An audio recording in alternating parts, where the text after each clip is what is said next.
आज की इस चर्चा में स्वागत है।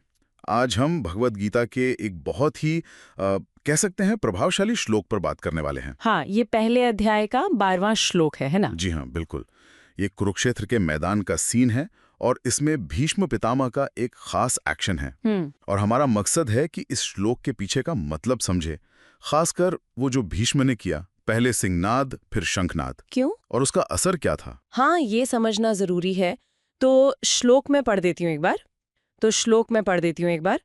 तस्य संजनयन हर्षम कुरु वृद्धः पितामह सिंहनादम विनद्योच्चय शंखम दद्मौ प्रतापवान। हाँ, मतलब ये हुआ कि तब कुरु वंश के सबसे बुजुर्ग, है ना, हाँ, सबसे सम्मानित पितामह भीष्म, और प्रतापी भी कहा गया है उन्हें। बिल्कुल प्रतापवान, तो उन्होंने दुर्योधन के मन में खुशी जगाने के इरादे से पहले शेर की तरह जोर से दहाड़ लगाई और फिर उसके बाद अपना शंख बजाया। हाँ, तो इस एक श्लोक में ही कितनी सारी बातें हैं। बिल्कुल, एक एक शब्द को देखें तो जैसे कुरु वृद्धः पितामह, ये सिर्फ नाम नहीं है, ये उनका ओहदा बताता है, उनका सम्मान, उनकी उम्र, उनका अनुभव। कुरु वंश के सबसे बड़े। सही, एक वजन है इस शब्द में। हाँ, और फिर प्रतापवान, मतलब सिर्फ बुजुर्ग नहीं बल्कि वीर भी हैं, शक्तिशाली, निर्भीक, उनमें अभी भी युद्ध करने की पूरी क्षमता है। राइट, और फिर आता है वो हिस्सा सिंहनादम विनद्योच्चय, मतलब शेर की तरह दहाड़ना। ये सिर्फ आवाज नहीं हुई फिर। नहीं, बिल्कुल नहीं। ये सिर्फ घोषणा नहीं है, ये शक्ति प्रदर्शन है, आत्मविश्वास का प्रतीक है, और शायद सामने वालों को डराने की कोशिश भी, एक मनोवैज्ञानिक दबाव बनाने जैसा। ये दिलचस्प है कि पहले गर्जना फिर शंख, कोई खास वजह इसकी? हाँ, ये क्रम महत्वपूर्ण है। देखिए, सिंह गर्जना एक तरह से माहौल बनाती है, अपनी उपस्थिति दर्ज कराती है। फिर आता है शंख बजाना, शंखम दद्मौ, जो युद्ध शुरू होने का पारंपरिक संकेत है, एक औपचारिक घोषणा। तो पहले एक व्यक्तिगत शक्ति प्रदर्शन, फिर औपचारिक ऐलान। अच्छा, समझ गया। लेकिन सबसे जरूरी बात जो है वो है इसका मकसद।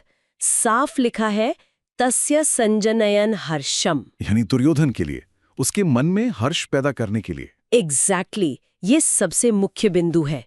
इससे पता चलता है कि शायद दुर्योधन उस वक्त थोड़े नर्वस थे या उनका आत्मविश्वास कम था।